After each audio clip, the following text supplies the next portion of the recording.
ಸ್ವತಂತ್ರಂ ಅಸ್ವತಂತ್ರಂ ಚ ದ್ವಿವಿಧಂ ತತ್ವಮಿಷ್ಯತೆ. ಸ್ವತಂತ್ರೋ ಭಗವಾನ್ ವಿಷ್ಣು, ಅಸ್ವತಂತ್ರಂ ಇದಂ ಜಗತ್. ತತ್ವ ಸಂಖ್ಯಾನದಲ್ಲಿ ಕೊನೆಯ ಶ್ಲೋಕ ಸೃಷ್ಟಿಸ್ಥಿತಿಶ್ಚ ನಿಯಮೋ ಜ್ಞಾನ ಬೋಧನೆ ಬಂಧೋ ಮೋಕ್ಷ ಸುಖಂ ದುಃಖಂ ಆವೃತ್ತಿ ಜ್ಯೋತಿರೇವ ಚ ವಿಷ್ಣುನಾಸ್ಯ ಸಮಸ್ತಸ್ಯ ಸಮಾಸ ವ್ಯಾಸಯೋಗತಃ ಅಂತ ಕೊನೆ ಶ್ಲೋಕ ಇದೆ. ಅದನ್ನ ಕಳೆದ ದಿವಸ ನೋಡಿದ್ದೇವೆ. ಅದರ ಬಗ್ಗೆ ಇನ್ನಷ್ಟು ಕೆಲವು ವಿಷಯಗಳನ್ನ ನಾವೀಗ ಗಮನಿಸಬೇಕು. ಸೃಷ್ಟಿ ಸ್ಥಿತಿ ಮೊದಲಾದ 12 ಅಲ್ಲಿ ಹೇಳಿದ್ದಾರೆ. ಈ 12 ಭಗವಂತನಿಂದಲೇ ಈ ಜಗತ್ತಿಗಾಗೋದು ಅಂತ.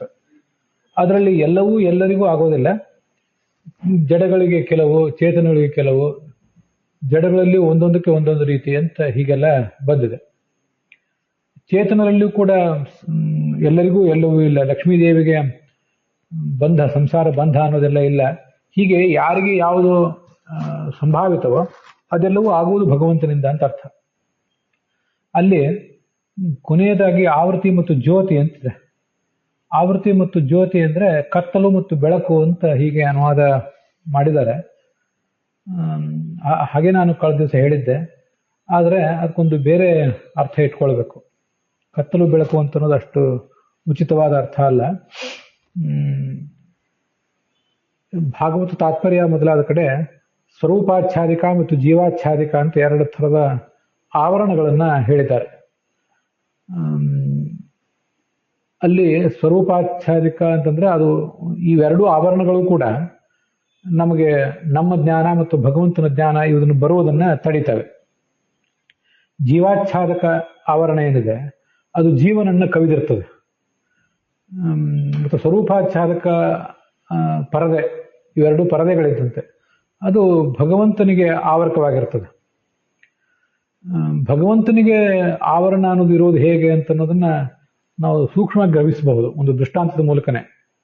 ಕೆಲವು ಕಡೆ, ಕೆಲವು ದೇವಾಲಯಗಳಲ್ಲಿ, ತಮಿಳುನಾಡಿನ ಚಿದಂಬರಂ ದೇವಾಲಯ ಮೊದಲಾದ ಕಡೆ ಒಂದು ಪರದೆ ಹಾಕಿರ್ತಾರೆ ದೇವರಿಗೆ. ಅದು ಪರದೆ ದೇವರಿಗಿದ್ರೂ ಕೂಡ ದೇವರಿಗೆ ಅದರಿಂದ ಬಾಧಕವೂ ಏನೂ ಇಲ್ಲ, ದೇವರಿಗೆ ಅದರಿಂದ ತೊಂದರೆ ಏನಾಗೋದಿಲ್ಲ.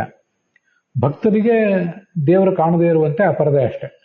ಹಾಗೆ ಸ್ವರೂಪಾಚ್ಛಾದಕ ಆವರಣ ಅನ್ನೋದು ಭಗವಂತನಿಗೆ ಇರ್ತದೆ ಅಂತಂದ್ರೆ ಅದು ಭಗವಂತನಿಗೆ ಅಜ್ಞಾನವನ್ನು ಮಾಡಿದೆ ಅಂತ ಅರ್ಥ ಅಲ್ಲ. ಅದಕ್ಕೆ ಅದು ಅಜ್ಞಾನವನ್ನು ಮಾಡಿರುವುದು ಜೀವನಿಗೆ. ಅದ್ರ ಆವರಣದ, ಆ ಪರದೆಯ ಆವರಣ ಇರುವುದು ಜೀವನಿಗೆ ಭಗವಂತ ಕಾಣದೇ ಇರುವಂತೆ. ಮತ್ತೆ ಜೀವಾಚ್ಛಾದಿಕ ಅಂತ ಏನಿದೆ ಅದರ ಹೆಸರೇ ಹೇಳುವಂತೆ ಜೀವನಿಗೆ ಅದು ಇರುವಂಥ ಆವರಣ.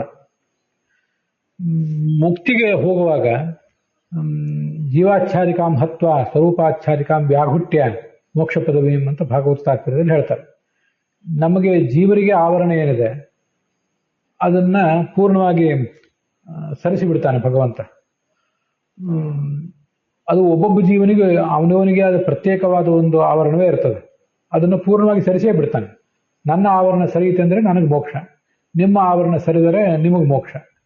ಆದರೆ ಭಗವಂತನಿಗೆ ಆವರಣವಾಗಿ ಆ ಒಂದು ಸ್ವರೂಪಾಚ್ಛಾದಿಕ ಅಂತ ಏನಿದೆಯಲ್ಲ ಅದನ್ನು ಮಾತ್ರ ಪೂರ್ಣವಾಗಿ ನಾಶ ಮಾಡೋದಿಲ್ಲ. ಯಾಕೆಂದ್ರೆ ಅದು ಇನ್ನು ಕೆಲವರಿಗೆ ಅದು ಮತ್ತೆ ಪ್ರತಿಬಂಧಕವಾಗಿ ಇದ್ದೇ ಇರ್ತದೆ. ಅದರಿಂದ ಸ್ವರೂಪಾಚ್ಛಾದಿಕಾಂ ಹತ್ವ ಜೀವಾಚ್ಛಾದಿಕಾಂ ಹತ್ವ, ಜೀವನಿಗೆ ಆವರಣವಾಗಿರುವಂಥ ಒಂದು ಪರದೆ ಏನಿದೆ ಅದನ್ನು ಪೂರ್ಣವಾಗಿ ನಾಶಪಡಿಸಿ, ಮತ್ತೆ ಸ್ವರೂಪಾಚ್ಛಾದಿಕ ಭಗವಂತನಿಗೆ ಆವರಣವಾಗಿರುವಂತಹ ಪರದೆಯನ್ನು ವ್ಯಾಘುಟ್ಯ ಸ್ವಲ್ಪ ಸರಿಸ್ತಾನೆ ಮಾತ್ರ. ಅದನ್ನು ಸರಿಸಿ ಆ ಸಾಧಕನಿಗೆ ಭಗವಂತನ ಜ್ಞಾನ ಆಗುವಂತೆ ಮಾಡ್ತಾನೆ. ಇನ್ನು ಉಳಿದ ಸಾಧಕರಿಗೆ ಮತ್ತೆ ಅಜ್ಞಾನ ಇದ್ದೇ ಇರ್ತದೆ. ಹೀಗೆ ಇಲ್ಲಿ ಆವೃತ್ತಿ ಅಂದ್ರೆ ಆ ಸ್ವರೂಪಾಚ್ಛಾದಿಕ ಮತ್ತು ಜೀವಾಚ್ಛಾದಿಕ ಅನ್ನೋ 2 ಆವರಣಗಳು. ಅದ್ರ ಬಗ್ಗೆ ಸೂಕ್ಷ್ಮವಾಗಿ ಹೇಳಿದ್ದೇನೆ ಅಷ್ಟೇ. ಮುಂದಿನ ಗ್ರಂಥಗಳ ಅಧ್ಯಯನಗಳಲ್ಲಿ ಅದ್ರ ಬಗ್ಗೆ ವಿಶೇಷ ವಿವರಗಳನ್ನ ನಾವು ನೋಡೋಣ. ಅದರಿಂದ ಆವೃತ್ತಿ ಮತ್ತು ಜ್ಯೋತಿ, ಆವೃತ್ತಿ ಅಂದ್ರೆ ಆ 2 ಪರದೆಗಳಿಂದ ಆಗುವ ಆವರಣ ಅಥವಾ ಅವೇ ಪರದೆಗಳೇ. ಜ್ಯೋತಿ ಅಂದ್ರೆ ಅವುಗಳ ತೆರವು. ಹೀಗೆ ಅದನ್ನ ಅರ್ಥ ಮಾಡ್ಕೊಳ್ಬೇಕು. ಇದರಿಂದ ನಮಗೆ ಇನ್ನೊಂದು ವಿಷಯ ಗೊತ್ತಾಗ್ತದೆ. ಬ್ರಹ್ಮಸೂತ್ರ ಭಾಷ್ಯದಲ್ಲಿ 1ನೇ ಅಧ್ಯಾಯದ 1ನೇ ಪಾದದ ಜನ್ಮಾದ್ಯಸೇತಃ ಅಂತ 2ನೇ ಸೂತ್ರದಲ್ಲಿ ಈ ಜಗತ್ತಿನ ಜನ್ಮ ಮೊದಲಾದದ್ದು ಭಗವಂತನಿಂದಲೇ ಆಗುವುದು, ಅಂತಹ ಬ್ರಹ್ಮನ ಕುರಿತು ಜಿಜ್ಞಾಸೆ ಮಾಡಬೇಕು ಅಂತ ಬಂದಿದೆ. ಅಲ್ಲಿ ಉತ್ಪತ್ತಿ ಸ್ಥಿತಿ ಸಂಹಾರಾಹ ನಿಯತಿ ಜ್ಞಾನಂ ಆವೃತಿ ಬಂಧ ಮೋಕ್ಷೌಚ ಪುರುಷಾತ್ ಯಸ್ಮಾತ್ ಹರಿರೇಕರಾಟ್. ನಾವೆಲ್ಲ ಸಹಜವಾಗಿ ಸೃಷ್ಟಿಯಾದ್ಯಷ್ಟಕರ್ತ ಅಂತಲೇ ಹೇಳ್ತೇವೆ. ಇನ್ನು ಕೆಲವರು ವ್ಯಾಖ್ಯಾನಕಾರರು ಈ ಸೂತ್ರಕ್ಕೆ ವ್ಯಾಖ್ಯಾನ ಮಾಡುವಾಗ ಸೃಷ್ಟಿ, ಪಾಲನೆ ಮತ್ತು ನಾಶ ಅಂತ 3 ಮಾತ್ರ ಮಾಡಿದ್ದಾರೆ.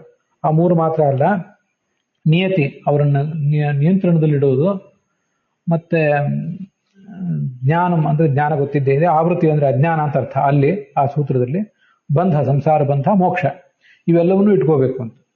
ಸೃಷ್ಟಿಯಾದ್ಯಷ್ಟಕರ್ತ ಅಂತ ನಾವು ಹೇಳ್ತಿರ್ತೇವೆ, ಆದರೆ ಕೇವಲ ಸೃಷ್ಟಿಯಾದ್ಯಷ್ಟಕರ್ತ ಅಲ್ಲ, ಸೃಷ್ಟಿಯಾದಿ ದ್ವಾದಶಕರ್ತ ಅಂತ ಅವನನ್ನು ಉಪಾಸನೆ ಮಾಡಬೇಕು. ಅದು ಈ ತತ್ವಸಂಖ್ಯಾನದಿಂದ ಗೊತ್ತಾಗ್ತದೆ. ಅಲ್ಲಿ ಬಂದಿರುವ ಸ್ಕಂದ ಪುರಾಣದಲ್ಲಿ 8ನೇ ಹೇಳಿದ್ದಾರೆ, ಅಷ್ಟನ್ನು ಮಾತ್ರ ಹೇಳಿದ್ದಾರೆ ಆಚಾರ್ಯರು. ಆದರೆ ಆಚಾರ್ಯರ ಸರ್ವಮೂಲದಲ್ಲಿ ಎಲ್ಲ ವಿಷಯಗಳನ್ನು ಎಲ್ಲ ಕಡೆಯೂ ಅವರು ಹೇಳಿರೋದಿಲ್ಲ. ಹೀಗೆ ವಸ್ತುತಃ ಭಗವಂತ ಸೃಷ್ಟಿ ಪಾಲನ ನಾಶ ಮಾತ್ರ ಈ 3ಕ್ಕೆ ಮಾತ್ರ ಕರ್ತ ಅಲ್ಲ, 8ಕ್ಕೆ ಮಾತ್ರ ಕರ್ತ ಅಲ್ಲ, 12ಕ್ಕೂ ಅವನು ಕರ್ತ ಅಂತ ಉಪಾಸನೆ ಮಾಡಬೇಕು. ಅದನ್ನ ಈ ಶ್ಲೋಕ ನಮಗೆ ತಿಳಿಸ್ತದೆ. ಅದು ವೇದವ್ಯಾಸರೇ ರಚನೆ ಮಾಡಿರಬಹುದು ಅಥವಾ ಆಚಾರ್ಯರೇ ರಚನೆ ಮಾಡಿರಬಹುದು, ಅದೇನೂ ಇರಬಹುದು. ಅದ್ರ ಬಗ್ಗೆ ಇರುವ ವಿವಾದವನ್ನು ಕಳೆದ ದಿವಸ ನಾವು ನೋಡಿದ್ವಿ. ಅಂತೂ ಅಲ್ಲಿ 12 ಹೇಳಿದ್ದಾರೆ, ಇಲ್ಲಿ 8 ಹೇಳಿದ್ದಾರೆ. ಅಲ್ಲಿ ಹೇಳದೇ ಇರುವ ಇನ್ನು 4 ಯಾವುದು ಇಲ್ಲಿ ಬಂದಿದೆ ಅಂದ್ರೆ ಉತ್ಪತ್ತಿ ಸ್ಥಿತಿ ಸಂಹಾರ. ಇದು ನಾನೀಗ ಸ್ಕಂದ ಪುರಾಣದ ಮಾತು ಬ್ರಹ್ಮಸೂತ್ರ ಭಾಷ್ಯದಲ್ಲಿ ಬಂದದನ್ನು ಓದ್ತಿದ್ದೇನೆ. ಅವು ಅಲ್ಲಿಯೂ ಈ ಉತ್ಪತ್ತಿ ಸ್ಥಿತಿ ಸಂಹಾರ ಅನ್ನೋ 3 ಕ್ರಮವಾಗಿ ತತ್ವ ಸಂಖ್ಯಾನದಲ್ಲೂ ಕೂಡ ಸೃಷ್ಟಿ ಸ್ಥಿತಿ ಸಂಹೃತಿ ಅಂತ ಬಂದಿದೆ. ಅದಾದ್ಮೇಲೆ ನಿಯತಿ ಅಂತಿದೆ, ನಿಯತಿಯೇ ತತ್ವ ಸಂಖ್ಯಾನದಲ್ಲಿ ನಿಯಮ. ಅದಾದ್ಮೇಲೆ ಅಜ್ಞಾನ ಬೋಧನೆ ಅಂತ ಬಂದಿದೆ. ಅಜ್ಞಾನ ಮತ್ತು ಬೋಧನ ಅಂದ್ರೆ ಜ್ಞಾನ ಅಂತ ಅರ್ಥ ತತ್ವ ಸಂಖ್ಯಾನದಲ್ಲಿ.